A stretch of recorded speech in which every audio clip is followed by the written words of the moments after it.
a good future would look like, we really substantially transferred to sustainable generation and consumption of electricity, so that the CO2 risk and the ocean rising risk is mitigated, and we're not looking at having Florida and sort of large portions of the world underwater.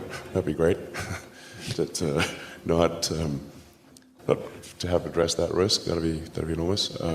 For us to have a base on the moon, base on Mars, be out there exploring the solar system, start building industry on, essentially having human civilization go out there, and have it be such that anyone can go to the moon or Mars or out to the solar system if they want, to make it really affordable. I do think it's important that there's competition, that there are multiple companies doing this, not just SpaceX, and that AI risk is that I guess there's sort of a benign AI, and that we're able to achieve a symbiosis with that AI. Ideally, the AI. There's somebody who I can't remember his name, but had a good suggestion for what the optimization of the AI should be. What's its utility function? You have to be careful about this, because you say maximize happiness, and the AI concludes that happiness is a function of dopamine and serotonin. So it just captures all humans, injects your brain with large amounts of dopamine and serotonin. Like, okay, it's not what we meant. It sounds pretty good, though. Oh, you will love it. Well, I like the definition of the AI should try to maximize the freedom of action of humanity. Only on Be Positive. Maximize the freedom of action. Maximize freedom, essentially. I like that definition. But we do want a close coupling between collective human intelligence and digital intelligence. And Neuralink is trying to help in that regard by creating an interface between a high bandwidth interface between AI and human brain. We're already a cyborg in the sense that your phone and your computer are kind of an extension of you. Just low bandwidth input output. Exactly, it's just low bandwidth, particularly output. I mean, 2 thumbs basically. So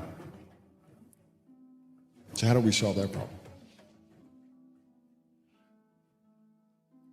The bandwidth thing? The bandwidth issue.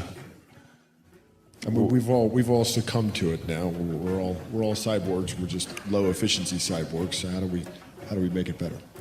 I think we've got to build an interface. We didn't evolve to have a communications jack. Or some.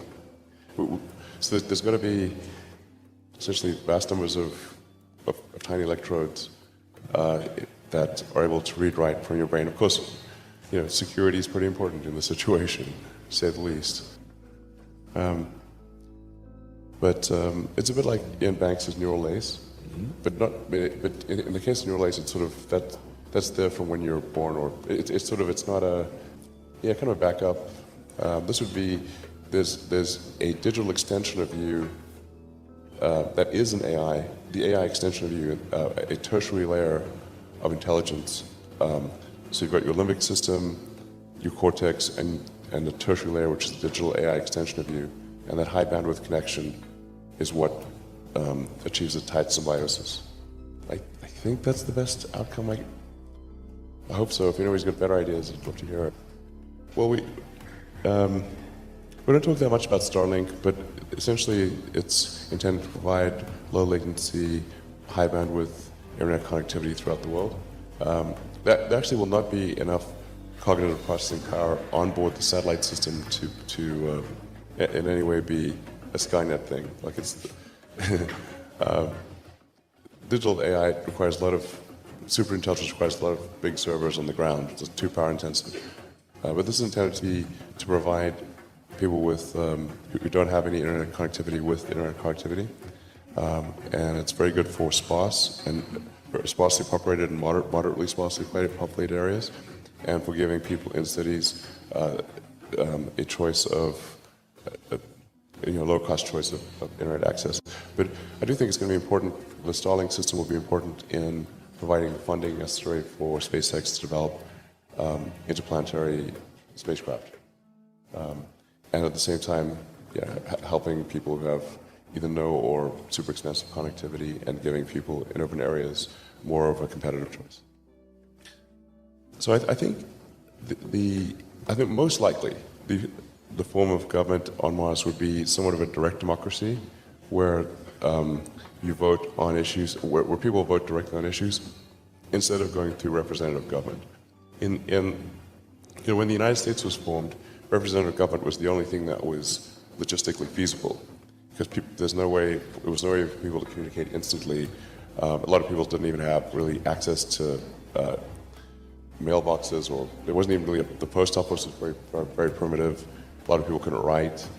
Only on Be Positive. So you had to have some form of representative democracy, or things just wouldn't work at all. But I think on Mars, most likely it's going to be everyone votes on every issue, and that's how it goes. There are a few things I'd recommend, which is keep laws short. Long laws, it's like that's something suspicious is going on if there's long law. If the size of the law exceeds the word count of Lord of the Rings, amazingly, then it's like something's wrong.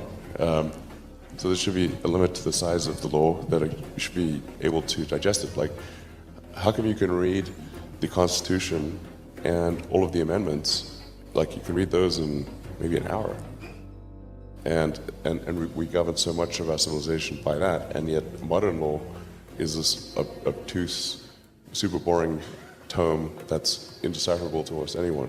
So I think direct democracy, laws that are comprehensible. I think having some kind of hysteresis on, like, it should be easier to remove a law than create one, because things just get to inertia. You have to have something that's going to overcome inertia. So probably, I don't know what the right number would be, maybe it's like 60-40. Maybe it requires 60% to get a law in place, but any number above 40% can remove a law. Otherwise, you just get laws just accumulate over time, and it's sort of like Gulliver, where you just get trapped by all these tiny strings and you can't move.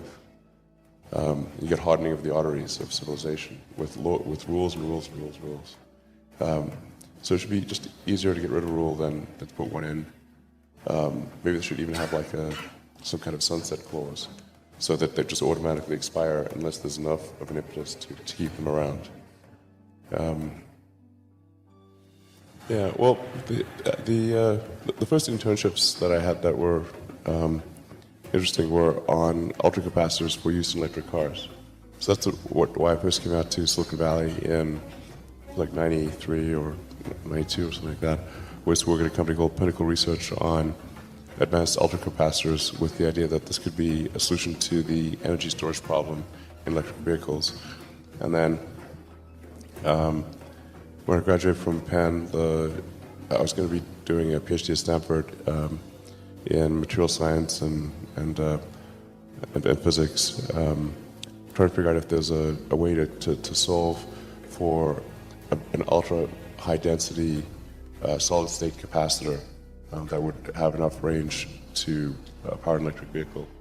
So in fact, that's in '95, and then I wasn't sure. This is one of those things where you could work on it for a long time and discover that there's actually no good solution. You could publish a paper and you get a PhD and all that, but it would be academic in its value. So in '95, I had a choice of either Only on Be Positive. work on this energy storage system for electric vehicles, or try to play a role in building the internet. But the internet stuff was happening right then and there, whereas the electric vehicle technology was going to progress slowly on its own, whether I was there or not. So I thought, well, I'll put the grad studies on hold and do something to help build the internet, or do something useful on the internet. And that's when I talked to Kimball, and you were working in Canada at the time. Yeah, that's right. said, hey, why don't we try to do this company in Silicon Valley?